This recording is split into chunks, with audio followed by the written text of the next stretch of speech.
Bonsoir Émilie. On appréhende souvent l'arrivée de l'hiver avec les virus habituels, mais peut-être un peu moins le retour du printemps. Quels sont les virus les plus fréquents recensés à cette période de l'année ?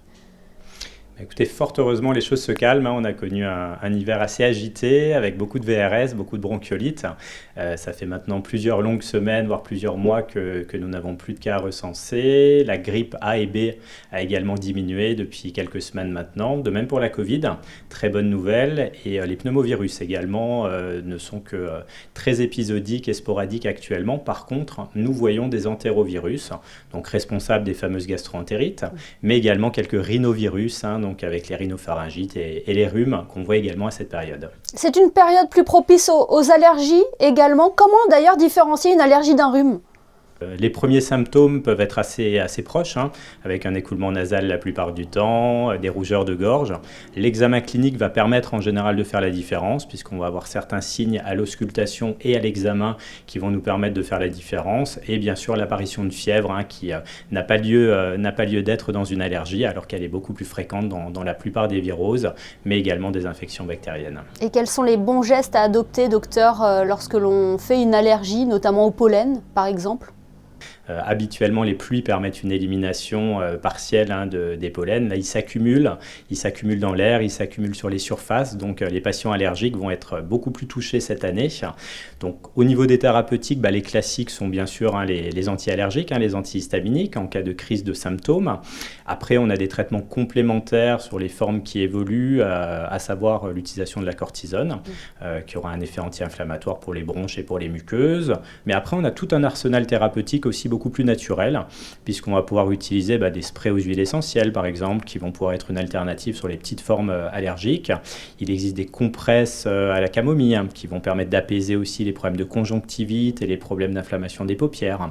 Et certaines plantes, on peut citer par exemple le plantain et le cassis, qui sont les plus anti-allergiques, donc ça va être des antihistaminiques-like, donc naturels, mais avec des vertus anti-allergiques, certes pas aussi puissantes, mais qui peuvent être éventuellement une solution alternative. Vous mentionnez tout à l'heure la Covid-19. Est-ce que dans votre cabinet, vous recevez plus de patients depuis la fermeture du centre de dépistage et de vaccination fin mars ?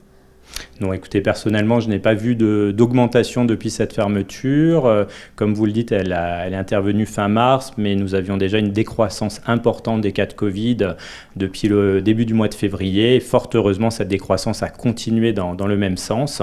Donc la fermeture du centre était tout à fait cohérente par rapport à l'évolution favorable de la pandémie. Et fort heureusement, nous n'avons pas observé de cas plus importants. Une question, docteur, par rapport à notre rapport à la médecine. L'arrivée d'Internet avait déjà quelque peu chamboulé notre approche médicale. Est-ce que, selon vous, l'essor de l'intelligence artificielle peut bousculer un petit peu notre relation médecin-patient ? Grande question, grand sujet d'actualité, mais sujet qui finalement existe, en tout cas de ma génération depuis toujours, ça fait une vingtaine d'années que les patients googlisent la plupart du temps leurs symptômes, arrivent bien souvent au cabinet, malheureusement des fois après une longue nuit blanche, persuadés ou convaincus d'avoir contracté une maladie grave, parce que malheureusement la plupart des algorithmes vont amener plutôt vers des diagnostics sévères, ce qui fort heureusement n'est que très rarement le cas. Alors ça nécessite bien évidemment de reprendre la base avec le patient, de le rassurer tout d'abord et de lui expliquer que le recueil des symptômes, le recueil des éléments cliniques nécessite bien sûr un interrogatoire médical fin, mais surtout aussi un examen. Rien ne remplace un examen clinique pour objectiver une pathologie. Le problème de ces logiciels qui sont de plus en plus performants, c'est les informations que vous allez y introduire. Donc un patient n'est pas forcément en capacité en fait de distinguer les symptômes les plus importants des symptômes secondaires ou mineurs. Et donc l'algorithme peut prendre certains symptômes complètement anodins comme des symptômes importants et donc biaiser, fausser en fait l'interprétation diagnostique. Donc l'intelligence artificielle en médecine, je pense que c'est une partie de l'avenir. C'est les outils du futur bien évidemment, mais qui doivent être utilisés, je pense, par des professionnels de santé et peut-être encore plus dans certaines certaines spécialités. Je pense que l'aide robotisée peut être intéressante, par exemple dans la chirurgie ophtalmo par laser, dans la dermatologie. On a des outils maintenant pour faire des analyses un peu plus précises des grains de beauté à risque de cancer, par exemple.